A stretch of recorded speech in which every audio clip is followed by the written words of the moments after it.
Hello, and welcome to Graywood Gardening.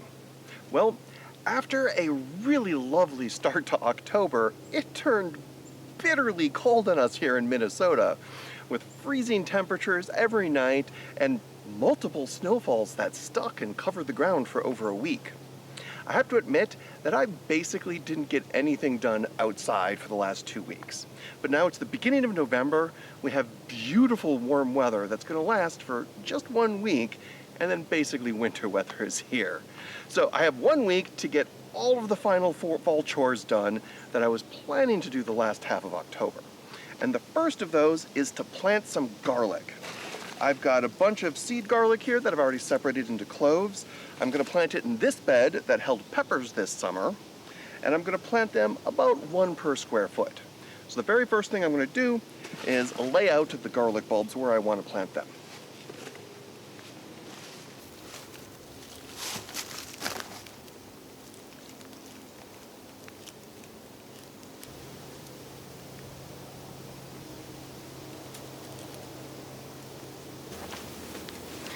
Alright, now all I need to do is plant the garlic cloves by digging a little hole about twice as deep as the garlic clove is and planting it with the pointy side facing up, the little hard root side facing down. So the hole is probably going to be, 3 or 4 inches, not super deep.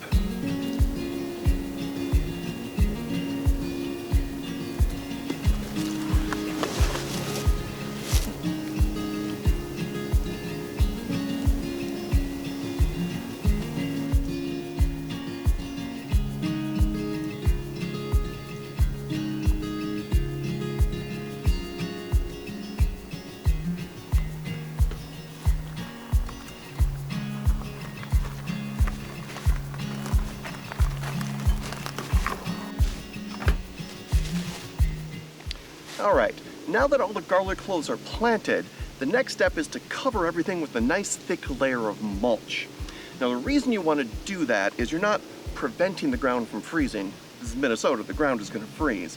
What you're trying to do is insulate it so that the rate of freezing is a little bit slower, because you're trying to prevent it from freezing and thawing and freezing and thawing and freezing and thawing a whole bunch of times, because those freeze-thaw cycles are bad for the bulb. They create air gaps where you can get freezing, but they also can even work the cloves up out of the ground. Now, traditionally, you would use straw to cover your garlic bed. Very important to use straw, not hay. Hay has the seed heads, so that'll get you a bunch of weeds. I am not using straw this year, only because I'm mowing the yard anyway and mowing up all of the leaves, so I might as well use all of these leaves as a nice mulch over the bed. So the goal is to get a mulch that's at least 4, 5, even 6 inches thick.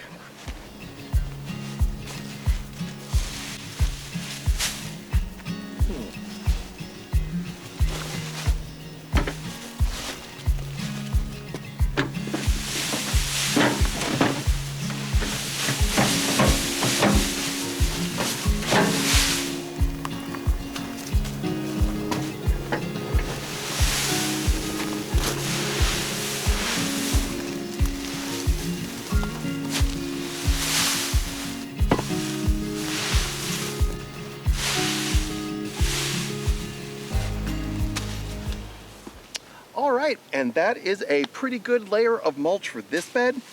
Because this is a raised bed, it's still likely to have more freeze-thaw cycles than it would if it was in the ground, because the cold and the warmth can get at it from the sides. So one of the things that makes raised beds good is they warm up sooner in the spring, because the warm air can come at them from all sides. But not ideal, I would say, for garlic, but we'll see how it goes. We will need to remove this mulch next year when it starts to warm up. We'll want to get all the mulch off of here, and then we'll toss it in the compost. But for now, that's the job done.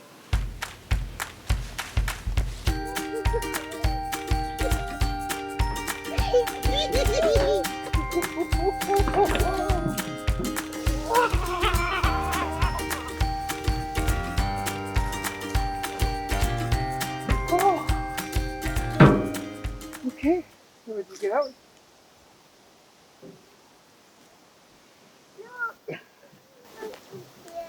You need to do it again.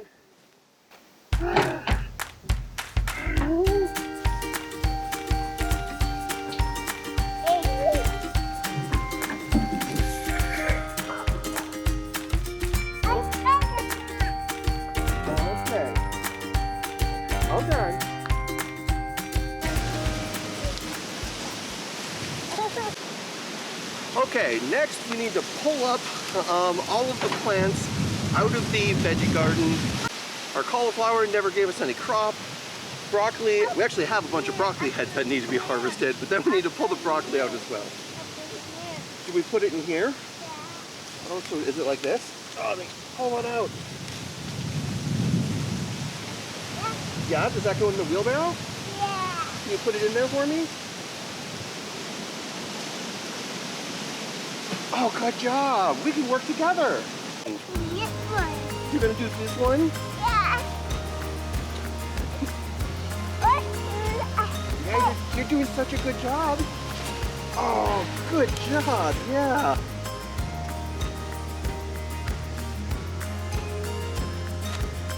As long as you're up there, can you take this one and put it in? Yeah? Oh, good job, thank you so much. That's a big one. Oh. You want more?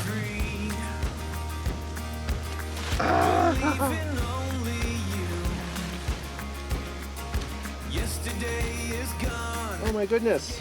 Oh my goodness. I don't know if you can see this. It's a little cauliflower head. We actually are getting cauliflower head, just a few weeks too late. We had planted just a few weeks earlier, honey. Yeah, that's cauliflower. Yeah, it looks good too. I'm actually gonna just go ahead and save this. You know, that's big enough. Get a few of those. We can make a side dish out of it. Yeah. Yeah. I find more. Are you finding more? There's only one way out. Inside a prison view. 10 whispers or a shout. More? Working as fast as I can. That one? Yeah. Smoke before the fire.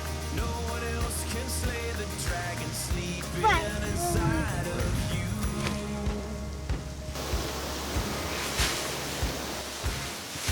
Find the moment and make it. Write your headline and raise it to the sky. No one else can create it. Take your banner and raise it to the sky.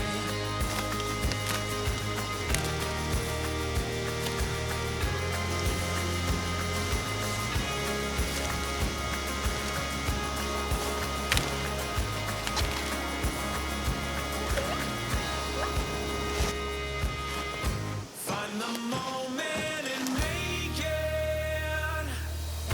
Write your headline and raise it to the sky. No one else can create it. Take your banner and raise it to the sky.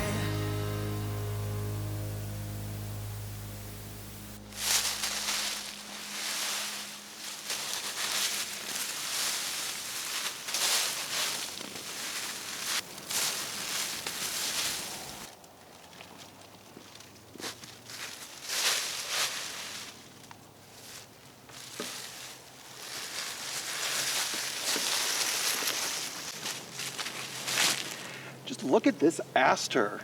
We've had 2 weeks of it being buried in snow with low temperatures in the lower 20s overnight. Almost the entire rest of the cottage garden is dead, and the aster is still blooming cheerily. Oh, and look at that, there's a honeybee on it.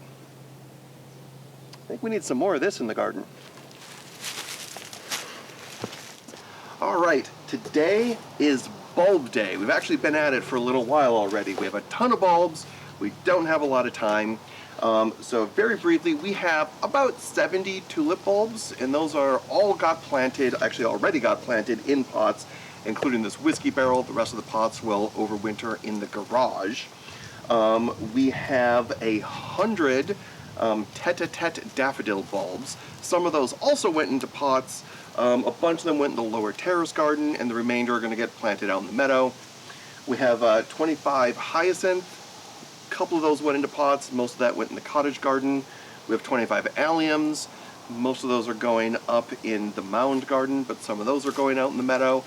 And then otherwise, also for the meadow, we have 100 grape hyacinth, we have 100 glory of the snow, and 100 snake's head fritillary, and those are actually, most of those are going to be going in the woods in like a really, really low spot that's very wet.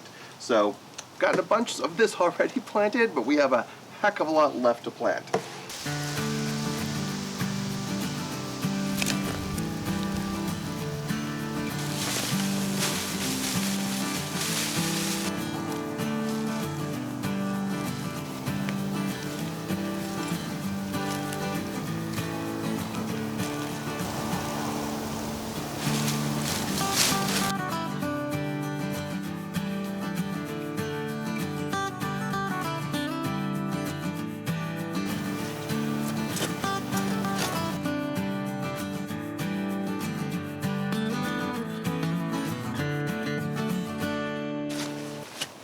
I am planting some grape hyacinth here around underneath this big apple tree here.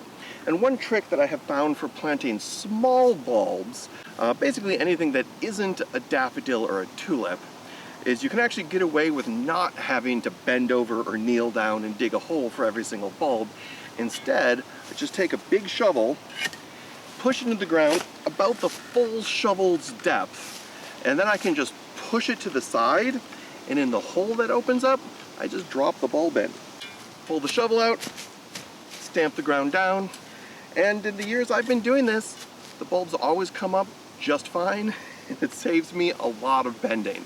It's also nice to use an old work bag or some kind of messenger bag to carry the bulbs around in.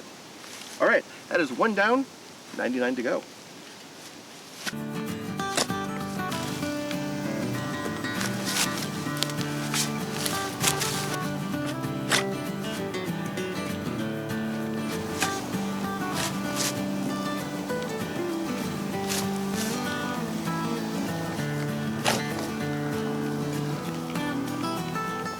And sometimes I'll put 2 bulbs in a hole, sometimes just 1. Another important tip is when you're planting these little bulbs like this, including crocus and grape hyacinth, is you really, really want an area with a lot of flowers rather than spreading the flowers out over a huge area. The flowers are really small and they really make an impact when they're planted in cluster. My goal is to have 1 clump here by the apple tree and then do another clump over in the area that's going to become the orchard.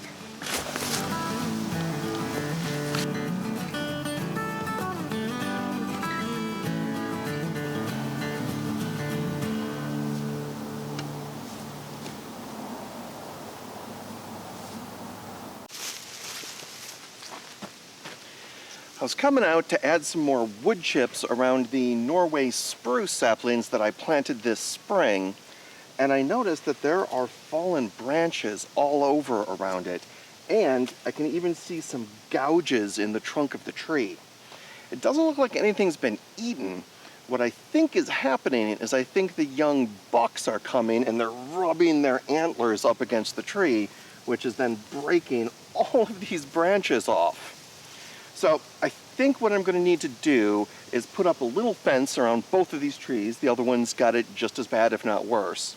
I only have some garden fence, but they're not trying to eat it. They're just trying to rub against it. So just anything to make it a little harder to keep them away, I think will probably succeed, and hopefully we'll let these trees make it through the winter.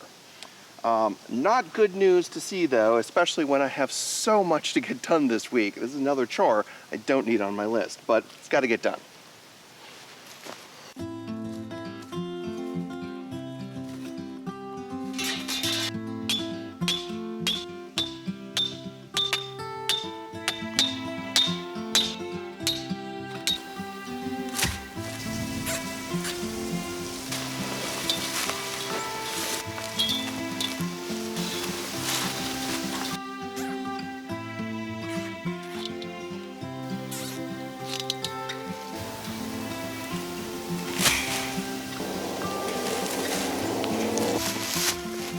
Just coming to put the fence around this other Norway spruce, and I saw that it's actually much worse than I thought. there's a huge strip of bark that's been taken off almost a foot-long stretch on half of the trunk. Unfortunately, I just can't imagine how this tree is going to survive the winter with that huge strip of bark removed. I'm going to go ahead and fence it in anyway, just in case, but I have a feeling I'm going to be replacing this tree next spring, which sucks.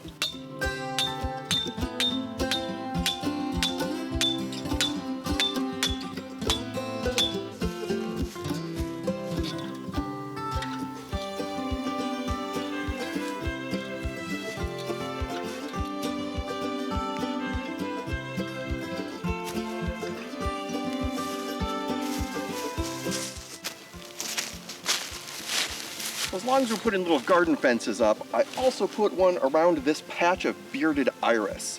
What this is basically rescue iris that we inherited from other gardens. Half of this we planted last year just when we moved in, and when it came up in the spring, the deer ate it down. It grew back up, they ate it again, they ate it 3 times. It survived, it came up, but it didn't really bloom. We've since added a whole bunch more that we pulled out of the cottage garden, and so I'm hoping that this little fence will be enough to keep the deer from devouring it in the spring, so we can actually let the bearded iris grow up and bloom. Now, I should note that a flimsy 4-foot garden fence like this is not deer-proof. Deer can easily jump over it, but I'm betting that because the space that I'm enclosing is so small, the deer won't want to jump over it into that little confined space. It's also entirely possible that deer will be able to just push this whole thing over if they really wanted to, but I'm guessing that, a few green stalks of iris is maybe not enticing enough for the deer to try to trample the whole thing down. So we'll find out next spring, but right now I'm betting that this will be just enough of a deterrent to actually let our bearded iris grow and bloom next spring. We'll find out.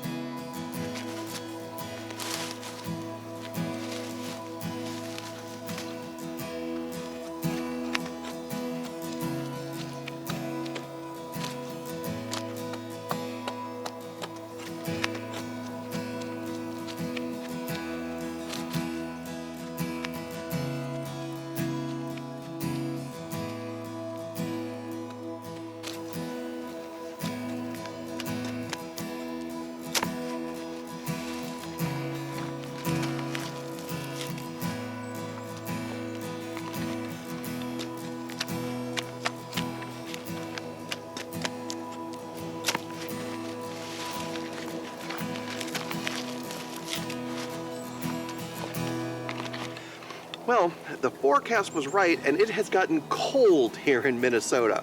It's actually been about a week or two since that beautiful warm week at the beginning of November.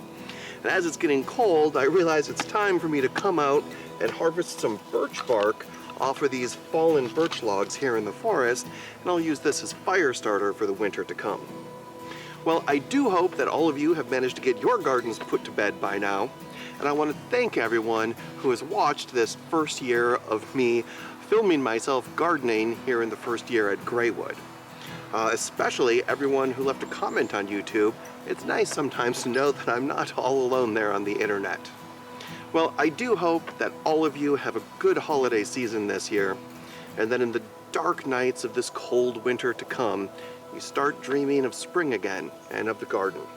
And that is where I will see you next spring in the garden. Bye-bye.